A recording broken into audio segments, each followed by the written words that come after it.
আসসালামু আলাইকুম। Hello guys, আপনারা সবাই কেমন আছেন? আজকে আমি আর আমার জ্যাঠাতো ভাই মিলে যাচ্ছিলাম মিষ্টি খাওয়ার জন্য। তো আমাদের বাড়ির সামনেই দেখা হয়ে গেল এক বড় ভাইয়ের সাথে। তার নাম হচ্ছে আরিফ। তো সেও আমাদের সাথে জয়েন করার জন্য পুরাতমে রেডি। তো আমাদের কাছে যেহেতু একটি বাইক ছিল, সে সেজন্য আমরা তিনজন একসাথে যাওয়া পসিবল না। ফোন দিলাম আমার আরেক জ্যাঠাতো ভাইকে। তারপর সে ফোর নিয়ে আসলো। আমরা ওইখান থেকে ইসলামপুর চলে যাই। ওইখানে গিয়ে আমরা হালকা ভাজা পোড়া খাই, পেঁয়াজু আলুর চপ। অনেক দিন পর সবাই একসাথে আড্ডা দিচ্ছি, মেতে উঠেছি। ঈদের ছুটিতে আমরা বাড়িতে এসেছি, খুবই ভালো লাগলো। এখান থেকে তারপর আমরা প্ল্যান করেছি আমরা কোথায় যাব।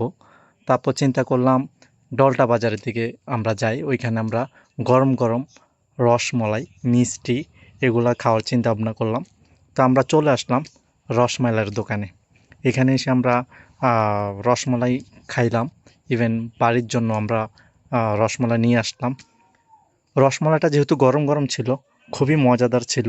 ইচ্ছে করতেছিল আরও খাই, বাট অতিরিক্ত মিষ্টি স্বাস্থ্যের জন্য খুবই ক্ষতিকর। তো এটা ছিল আমাদের ফার্স্ট ব্লগ। কেমন লাগলো জানাবেন।